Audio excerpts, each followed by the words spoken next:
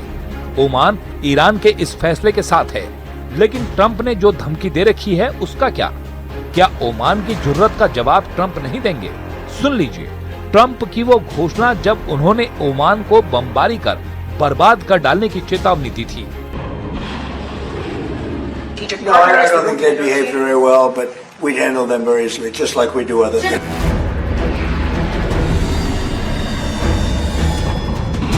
इस बीच अमेरिका ने खौफनाक मिसाइल को वॉर में टेस्ट करने के सिग्नल दिए हैं।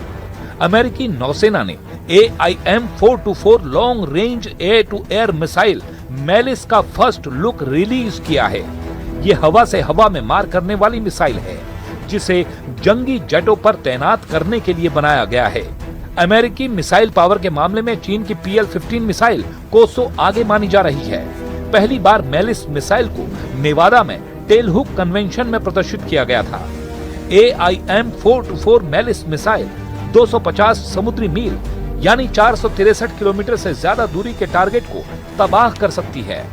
इसे खास तौर पर घात लगाने के लिए डिजाइन किया गया है। ईरान पर अमेरिकी फोर्स विस्फोटक हथियारों की लॉन्चिंग के लिए रेडी है, मगर फिलहाल ट्रंप ईरान पर हमले का ऑर्डर नहीं दे रहे, क्योंकि वो खाड़ी देशों में अपनी टीम को सॉलिड बना रहे हैं। ट्रंप ने सीरिया से सपोर्ट के लिए उसे अपनी बेड लिस्ट से बाहर कर दिया है। अमेरिका ने अब दुश्मनों की लिस्ट में सिर्फ 3 देशों को रखा है। ट्रंप की state sponsors of terrorism list में अब सिर्फ 3 देश हैं। पहला ईरान, दूसरा क्यूबा और तीसरा किम जोंग उन का उत्तर कोरिया।